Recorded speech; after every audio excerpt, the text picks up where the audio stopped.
Salut tout le monde, j'espère que vous allez bien. On se retrouve aujourd'hui pour un nouveau tutoriel. Un tutoriel maquillage assez chargé, assorti à mes cheveux, à mon t-shirt du jour. Un maquillage en ton vert et violet. J'ai surtout utilisé ma Subculture que j'ai ressortie, ça faisait longtemps que je ne l'avais pas utilisée. Et je l'aime bien, donc j'avais envie de m'en servir.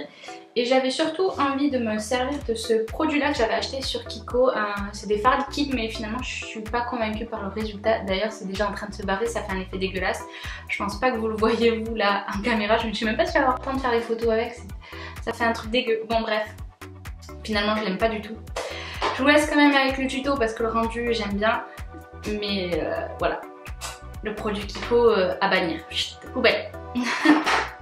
Je vais commencer par appliquer mon anti-cerne sur toute ma paupière mobile, ça va me servir de base. C'est le Infaillible de chez L'Oréal que je suis en train de tester en ce moment et que j'aime bien autant en base qu'en anti-cerne vraiment. Il ressemble c'est vrai beaucoup au Shape Tape. Bref, ensuite je prends un fard beige, donc là je l'ai pris dans la palette Semi-Sweet de chez Too Faced pour poudrer juste sous le sourcil et faciliter l'estompage après. Je prends enfin ma Subculture et cette teinte verte foncée avec un pinceau 231 de chez Zoeva, comme dit Marion Caméléon. Et je vais venir donc l'appliquer sur tout mon creux de paupière et je vais venir étirer la forme en l'estompant. Bon, je suis pas aussi talentueuse que Marion Caméléon, mais j'arrive à faire quelque chose que je trouve plutôt pas mal.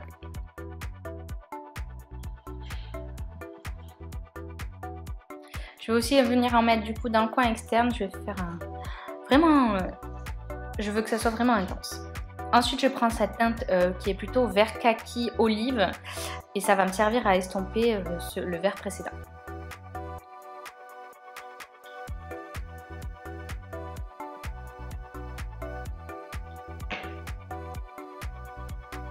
Ensuite, je prends cette teinte là qui est un peu plus bleutée. Toujours avec le même pinceau, j'ai juste essuyé un peu le pinceau sur une petite éponge et je viens le mettre au même endroit mais je ne vais pas trop remonter dans le creux.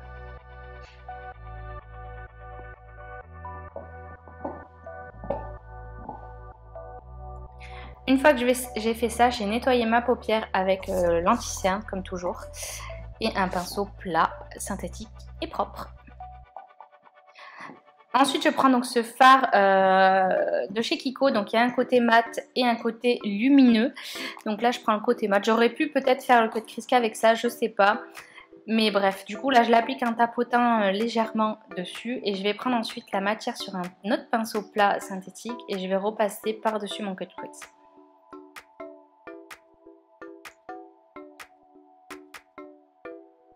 Pour essayer d'avoir une couleur le plus uniforme possible. Voilà, je tapote pour pas trop déplacer la matière dessous et essayer d'avoir une intensité à peu près correcte.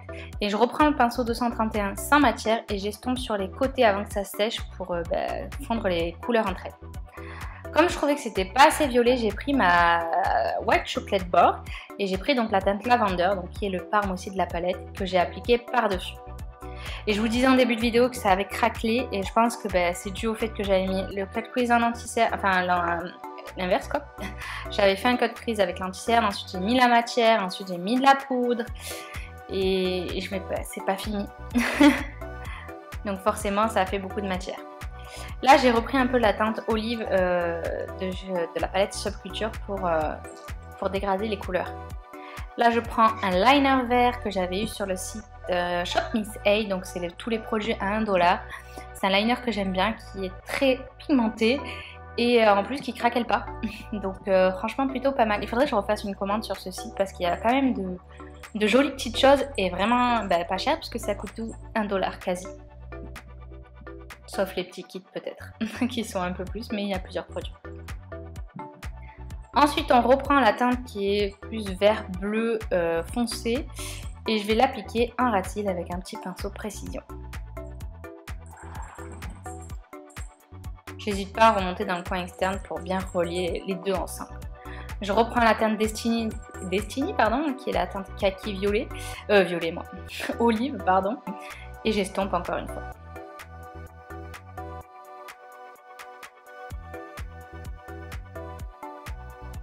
C'est là que j'ai voulu apporter de la lumière, donc je reprends mon fard Kiko et la partie lumineuse. Donc là, je l'ai commencé à le mettre en coin interne et vous pouvez voir, c'est quand même une couleur, enfin il est très lumineux. C'est dommage, enfin je sais pas comment travailler vraiment ces fards. Et là j'ai repris la matière sur le pinceau et pareil je vais tapoter, juste tapoter vraiment pour pas faire bouger, voilà, comme je disais, la matière dessous.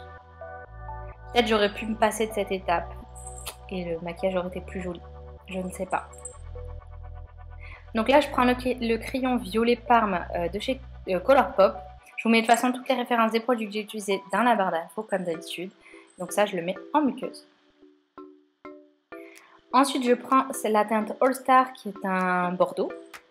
Et je vais tracer en fait comme un trait de liner bordeaux. Voilà, tout simplement. Je ne suis pas une adepte des liners noirs ou des liners tout court. Donc je préfère déjà le faire à la poudre. Je trouve ça plus simple pour moi. Et là, je voulais une couleur qui contrastait un petit peu. Et la teinte la plus foncée de la palette Subculture est cassée. Je l'ai cassée dans ma palette, donc sinon je l'aurais utilisée. Et ensuite je recourbe mes cils et j'applique mon mascara. J'espère que ce tuto vous aura plu malgré mon petit problème de fard à paupières. Moi je vous fais plein d'énormes bisous. N'oubliez pas de commenter, de lâcher un like et de vous abonner à la chaîne si ce n'est pas encore fait. Et moi je vous fais bien sûr plein d'énormes bisous et à bientôt pour de prochaines vidéos. Moi, je vous aime.